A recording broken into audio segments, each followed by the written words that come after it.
Day 23, The Fox Who Always Compared. As Mime and the old man continued their journey, they entered a beautiful forest glowing with warm afternoon light. Birds sang softly in the trees, and the leaves shimmered as the wind danced through the branches. Near a small clearing, Mime noticed a fox sitting quietly on a rock.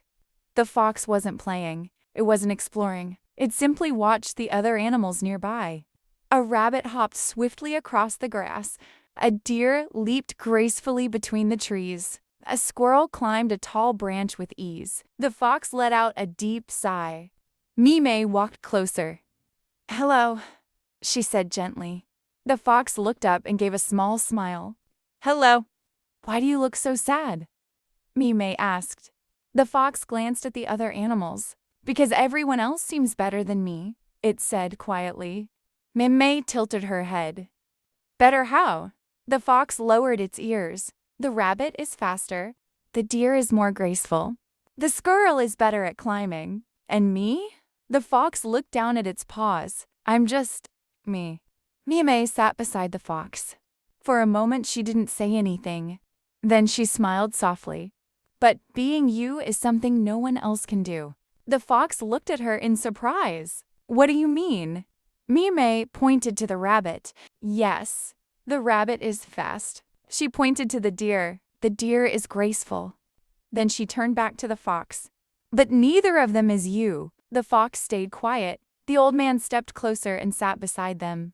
"When you compare yourself to others," he said gently, "you forget to notice the gifts that are already inside you." The fox looked thoughtful. "But what if my gifts aren't as impressive?" Mime shook her head. "Different doesn't mean less." She smiled warmly. "It just means unique." The fox thought for a long moment.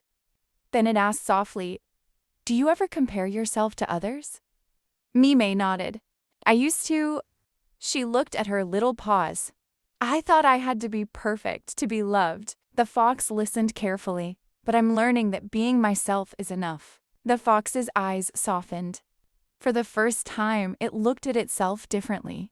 Its bright orange fur, its clever eyes, its graceful movements, its quiet strength. Maybe those things mattered too. Slowly, a smile spread across its face. "You really think being different is a strength?" Mime smiled. "I know it is." The old man nodded. "The world would be a very boring place if everyone were the same." The fox laughed softly. That was true. It stood up and stretched. Then it ran through the clearing not like the rabbit, not like the deer, but in its own graceful way, and for the first time, it felt proud.